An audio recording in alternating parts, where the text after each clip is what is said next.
Hi there. Thanks for being patient with me. It's been a little while since we got out of court, overnight to be exact. Saw a lot of everybody's comments out there wanting an update on what happened in court yesterday afternoon. So I'm here to do that along with give you an update on some DMV stuff. Going to hold a little bit of information back because I'm putting some videos together. So first of all, on the DMV issue where I went into DMV and did a live the other day. Sorry about the signal out of the DMV. It looks, it's not the best video in the world, but it gives an idea of what's going on. So as a brief synopsis, and I'll put a link down in the description for that live video.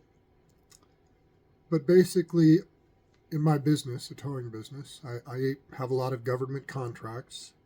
Again, that's a lot of what scares me about doing what I'm doing with this YouTube channel and acting under freedom of press and trying to let people know what's going on in their government and see why things are so hard to deal with for the people in getting services from government. Anyways, with the DMV, on that video I went in there and I was looking to talk to an investigator named Salvatore. Salvatore is a relatively new investigator that I've been dealing with. Just some background, I've been running my business for the last, couple decades. So I know most everybody that's out there that works for the government that's involved in regulating my business and the industries. And over time you figure out what the systems are and how to make the systems work, and dealing with government, everything is a process. How you fill your paperwork out, what you do, the information that's required, because government is about keeping records and keeping people accountable for those records.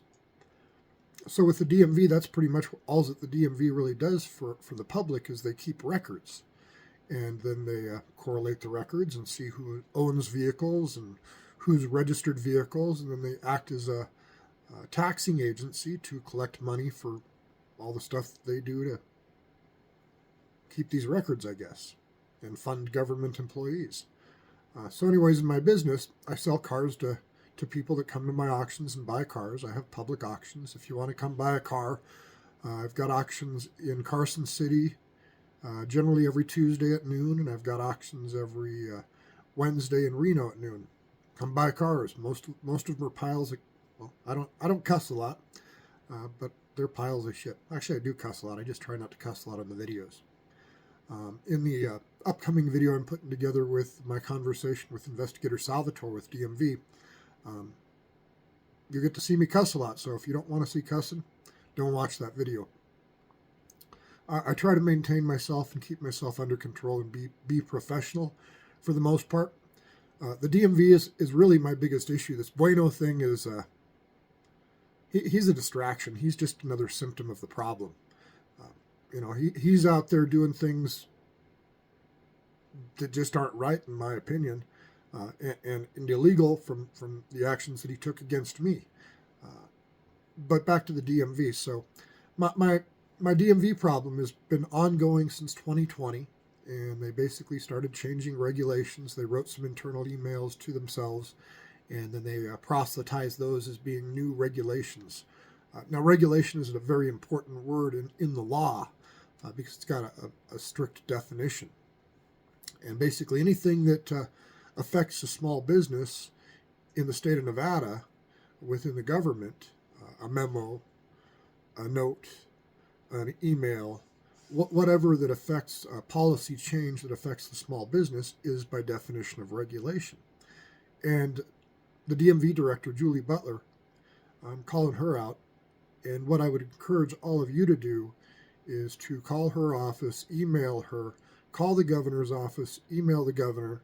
She needs to go. She writes these regulations. She enforces these regulations as law when she gives me no due process. Why does she get to make rules without due process? Then there's a guy named J.D. Decker. He's the chief of enforcement. Email him, call the governor. He's a pile of crap too. making regulations, enforcing regulations, changing rules because he doesn't think small businesses should make a profit. So I'm asking you to petition our government and call these people out. If you think this is wrong, if you think that what they do by making up memos and then sending guys with guns and badges out, or if you think that what they do by holding up titles for a year and a half, 2 years, because they put your title for a car that you spent money on, they put your file on a desk and they let it sit.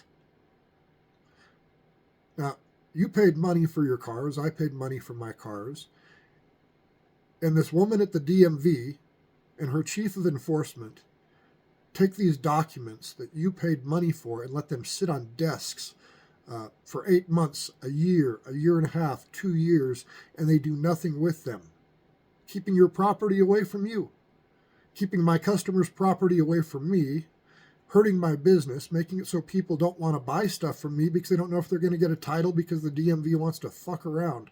Sorry about that.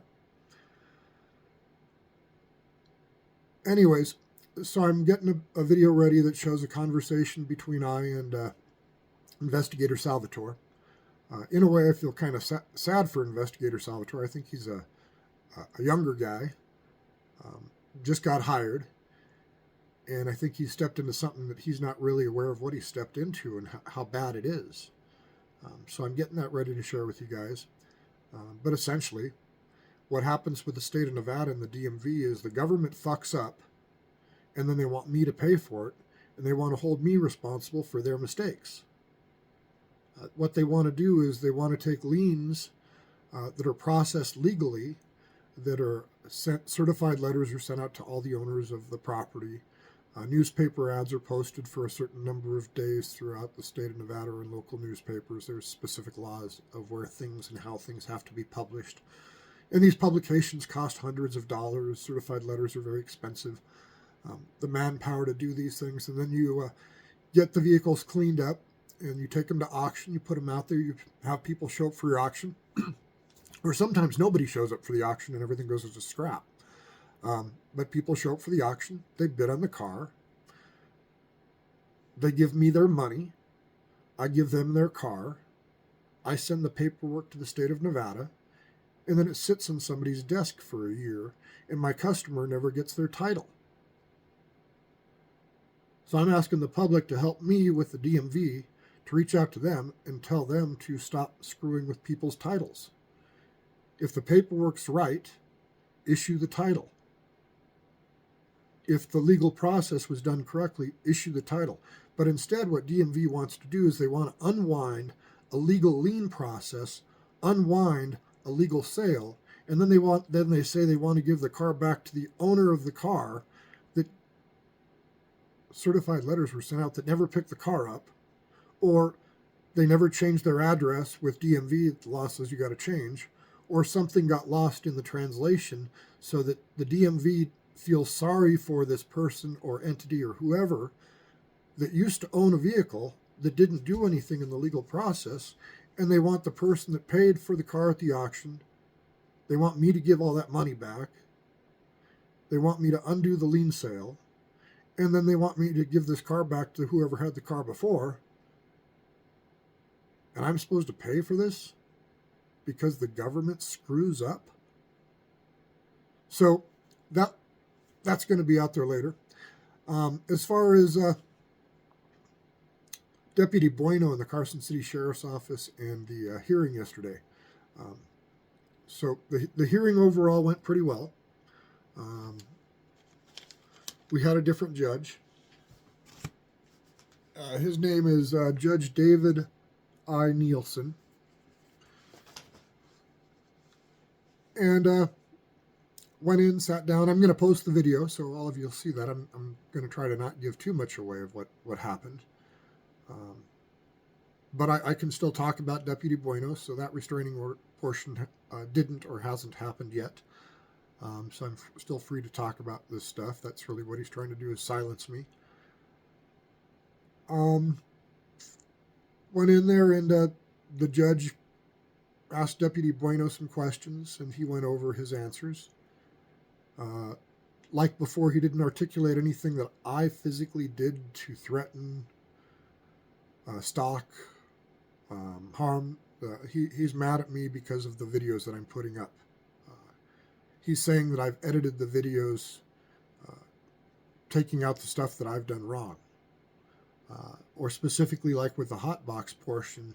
Again, you guys will see this. I'm waiting for the court to call me up and get the DVD, and then I'll try to get the DVD formatted and posted here as quick as I can. That might take me a little bit. But he said that I edited out parts of the video that I don't think I ever even saw. He said that there's video of me in the back seat of the patrol vehicle. And I'd urge everybody watching this to do a public information request to Carson City and get the videos yourself. That way you can see whether I've edited anything out that was important or not. I do edit the videos. When they turn their body cameras off and they're not talking and there's nothing for y'all to hear, I cut that crap out. So why do you want to waste your time listening to that bullshit? It's not teaching you anything. It's not giving you any information. But evidently Deputy Bueno thinks that I shouldn't edit anything. I try to give an accurate depiction of everything I can, whether I'm messing up or the government's messing up. If I'm messing up, please let me know. I don't want to mess up, and I'll change some of my tactics. Life is about learning. But Deputy Bueno went into the hotboxing issue a little bit and basically denied it. He said that it had been investigated and I was aware of it. I don't recall ever seeing an investigation that said I wasn't hotboxed. That sounds more like the police investigating themselves and said, hey, we're the police. We didn't do anything wrong. Yeah. Hey, we're all human. We all screw up. The trick in life, I think, that I try to live with is sometimes it's really hard to admit when you've screwed up, but after you admit it and you say, how do I fix it? And you try to solve the problem, you feel a lot better when you're done doing that, and then you solve the problem, and you've taken care of it, and it's over, and it's resolved. So I don't understand why government doesn't act that way. Find the problem, solve the problem as quick as you can, rip the bandage off, heal the wound up, and make the problem go away. Instead, what it seems with Deputy Bueno is they just want to extend the problem out, extend the problem out, extend the problem out, deny that it ever happened. You're doing that the way that I am. I'm just going to keep digging and digging and digging. I'm going to keep doing public information requests. I'm going to keep doing these videos as long as the government allows me to. Or hopefully YouTube doesn't shut me down for, I don't know, they seem to shut people down for weird reasons. But again, I just want to have equal justice under the law for everybody. As far as the results of the hearing, I'm going to make you guys wait for the video. I want you to see what the judge says. And at that point in time, you'll know as much as I do at this point in time. Anyways, I really do appreciate everybody watching my videos. I hit the like button, do the subscribe if you're not. Ding the dinger, share them around. Let's try to make some change in our society. You guys have a great day. Thank you.